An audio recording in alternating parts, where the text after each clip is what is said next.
Well, he's really looking to address what is a growing humanitarian crisis at the border, and that's being underlined even as we speak with another caravan of potentially thousands of migrants, 6 to 10,000 people currently marching through Mexico on their way to the southern border.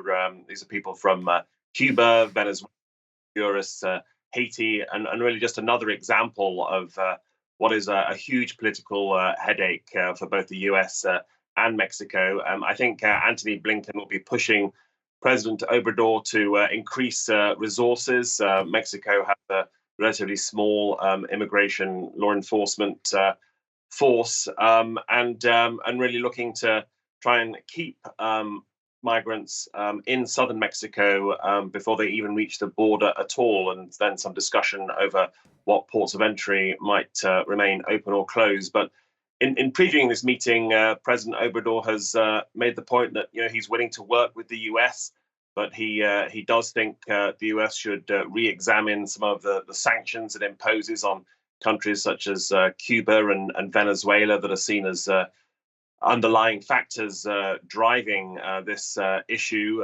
Also, potentially provide aid to countries in Latin America. I think he's looking at the long term and trying to address some of the root causes of mass migration.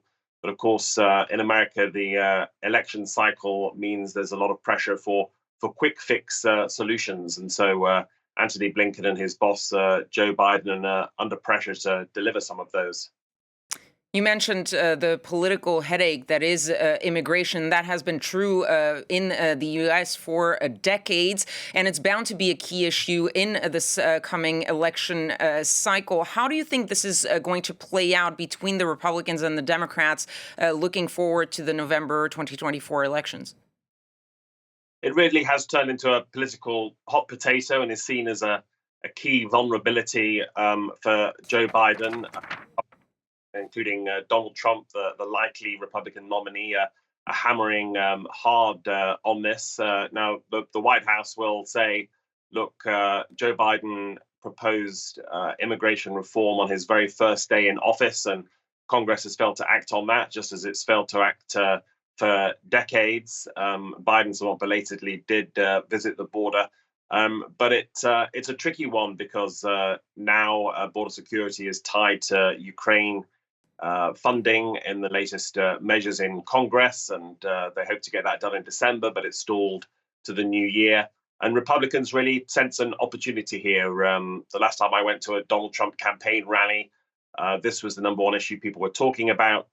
Trump himself emphasizes it a lot in his speeches. He's going back to talking about building a border wall. The House Speaker, Mike Johnson, just wrote to Joe Biden last week asking for executive actions, including building the border wall. And you hear some pretty extreme rhetoric from Republicans. Candidate Ron DeSantis talking about shooting migrants on sight when they cross the border, effectively extrajudicial killings.